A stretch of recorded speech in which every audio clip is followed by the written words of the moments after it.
गुरु गोविंद सिंह के 4 पुत्र थे, 2 युद्ध में मारे गए। जोरावर सिंह की उम्र 9 साल थी। वजीर खान ने डिक्टेट टर्म किया, मुगलों की हुकूमत थी। 1705 की घटना है यह, कि इस्लाम कबूल कर लो। साहबजादा जोरावर 9 साल की उम्र, साहबजादा फतेह सिंह 12 साल की हुकूमत। 26 दिसंबर को दोनों को ईंटों में चुनवा दिया गया और उनकी लाशों को दफनाने के लिए जगह नहीं दी गई। क्या हम 26 दिसंबर को चिल्ड्रंस डे नहीं मनाना चाहिए? क्या इस देश के बच्चों को नहीं पता होना चाहिए कि जो लोग आज कश्मीर के कुछ नेता और इस देश में 99% मुसलमान जो कन्वर्टेड हैं, जिन्होंने तलवार के जोर पे शलवार पहन ली थी, जिन्होंने 2 रुपए किलो चावल के चक्कर में धर्म बदल लिया था, वो जरा साहबजादा जोरावर सिंह से पूछे कि 9 साल के बच्चे ने कहा कि मैं धर्म नहीं बदलूंगा किसी कीमत में, तुम मुझे चाहे ईंटों में चुनवा दो। दोनों सगे भाई चुन दिए गए और उनकी माता गुर्जरी, जब उनको इस घटना का पता चला तो सदमे में मौत हो गई। लेकिन क्या सब कुछ 1947 के बाद से तय होगा? भारत 1947 से पहले भी था। 5000 साल सिर्फ रिटन है, कई हजारों साल से है, जब से यह सृष्टि है। हमारे 3 नाम हैं, जो दिल चाहे कर लो। कभी कभी लगता है कि जैसे चौराहे पर रेड लाइट लगी हो और उसके तीनों तार मेन लाइन से मिला दीजिए, तीनों ऑन है। कोई इंडिया कह रहा है, कोई हिंदुस्तान कह रहा है, कोई भारत कह रहा है। आप तय नहीं कर पा रहे हम क्या हैं। हम भारत क्यों नहीं कहते इसको? लाल बहादुर शास्त्री का जन्मदिन है, उनका भी है।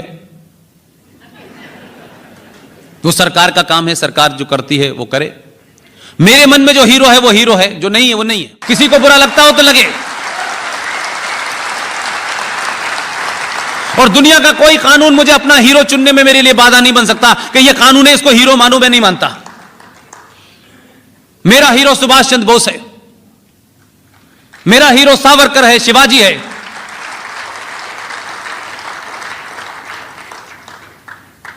मुझे अगर इसी पे तय करना है तो मैं किसी महान को हीरो मानूंगा। मैं बौनों को क्यों हीरो मानूं भाई? क्योंकि अब वो नहीं है, वो जवाब नहीं दे सकते। हजारों सवाल हैं उनसे भी, मेरे बहुत हैं, और उनकी शान में गुस्ताखी नहीं कर रहा। ठीक है, भारत सरकार का मामला है, वो वहां है। अभी आरटीआई कहती है कि उन्हें किसी ने महात्मा नहीं कहा था। लेकिन ठीक है, जैसे भी थे वो रहे। लेकिन आपसे मैं एक सवाल पूछ रहा हूं। महात्मा गांधी की गोली लगी, उन्होंने कहा हे राम। किसने सुना था? कौन था वहां कान लगा के? कौन सुन रहा था कि हे राम कह रहे हैं? और कौन इतना बहादुर था कि गोली चलते में वो सुन रहा था कि उन्होंने क्या कहा है?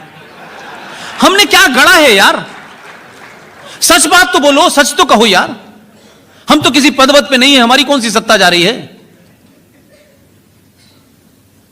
लेकिन गांधी जी नॉन वायलेंस सुनते सुनते पागल हो गया मैं। लेकिन इस नॉन वायलेंस ने 21 लाख लोगों की लाशों पे यह देश तथाकथित तौर पे आजाद हुआ। यह देश इसलिए भूलना चाहता है कि इस देश को सच सुनने और सच कहने की आदत नहीं है। 70 साल में यह आदत डाली गई है कि झूठ बोलो और ऐसी बात कहो जिससे किसी को तकलीफ ना हो, चाहे आप तकलीफ में मर जाएं।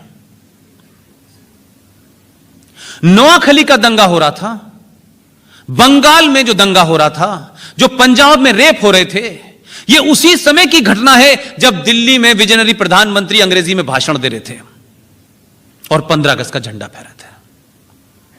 कभी कभी मुझे लगता है कि पड़ोसी मुल्क में 12-13 साल का वास्ता रहा है। आप कुछ चीजों में गाली दे सकते हैं जी,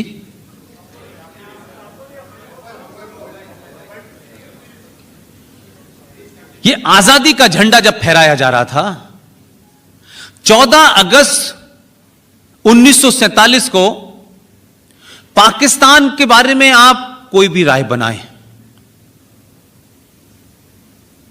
लेकिन जो बात किसी ने की उसकी तारीफ करनी चाहिए। हमारे यहां क्या हुआ, यह कहा गया कि तिरंगा तो लहरेगा लेकिन यूनियन जैक को हटाया नहीं जाएगा।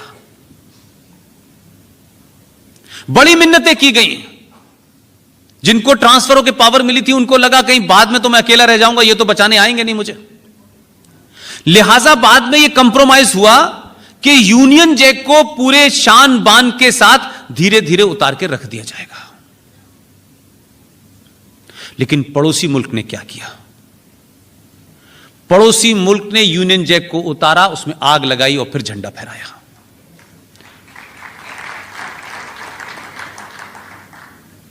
इसी तरीके से आपने सिर्फ यह नहीं किया, आपने उस झंडे के बाद जो तथाकथित आजादी थी, जिन लोगों से आजादी लेनी थी, वो लोग आपके 48 तक यहां मौजूद थे। भारत के अंदर भी माउंटबेटन मौजूद थे और पाकिस्तान में भी थे, और दोनों सेनाओं के चीफ थे और हम लड़ रहे थे, और उन्होंने पीछा तो हमारा 71 तक नहीं छोड़ा। जब माउंटबेटन की डेथ हुई तो इंदिरा गांधी ने भारत की सेना की एक टुकड़ी भेजी उन्हें सैल्यूट देने के लिए कि उनके पिताजी की, हम तो कमाल का काम किए, ये देश कैसे चल रहा था यार।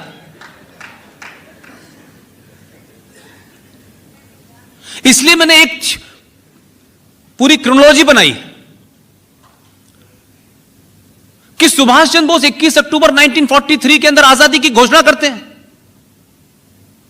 सिक्का चलाते हैं, करेंसी चलाते हैं, बैंक चलाते हैं, दुनिया की 11 देश उनको मान्यता देते हैं, जिसमें यूएसएसआर भी है।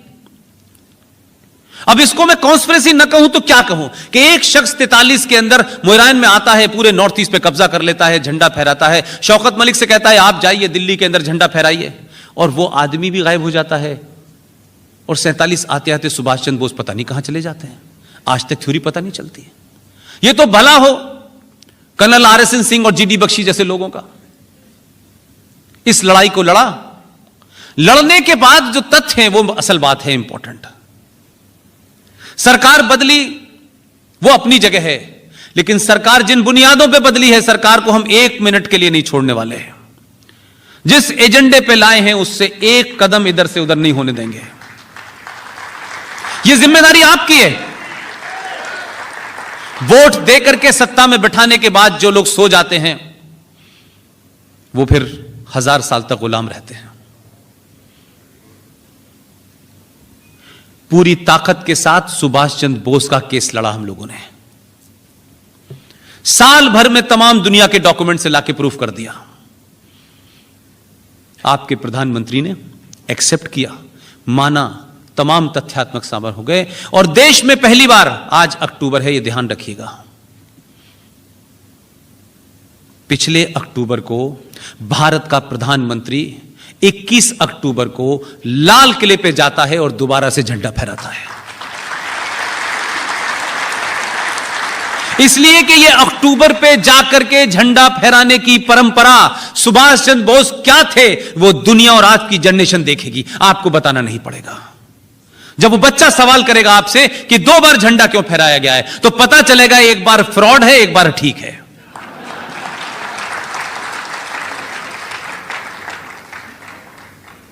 तो सुभाष चंद्र बोस चले गए, तब वो प्रधानमंत्री बन पाए। बेटी को बनना था तो बलि ले ली शास्त्री जी की, बेटे को बनना था तो मां की बलि ले ली। अब सवाल यह, बलि दें किसकी? इसलिए बन नहीं रहा कोई। आप देखिए कि जो कहती है वो त्याग की देवी थी, उन्हें अपना नाम त्यागी रख लेना चाहिए था। 2 ऐसे लोग जो बेहतरीन लोग थे, उनकी पार्टी क्या थी वो छोड़ दीजिए, दोनों प्राइम मिनिस्टर के पोटेंशियल कैंडिडेट थे। एक का हवा में हवाई जहाज क्रैश होता है जिसमें 5 पत्रकार मारे जाते हैं, एक सड़क पे दुर्घटना में मर जाता है। आप में से सारे लोग मुझसे उम्र में बड़े होंगे। कोई कमीशन बना उनके ऊपर? कोई इंक्वायरी हुई? कोई उनका पोस्टमार्टम हुआ? क्या कांग्रेस के लोगों का पोस्टमार्टम करना मना है? लाल बहादुर शास्त्री का पोस्टमार्टम हुआ? नहीं हुआ। यह परंपरा पुरानी है, कोई नई नहीं है।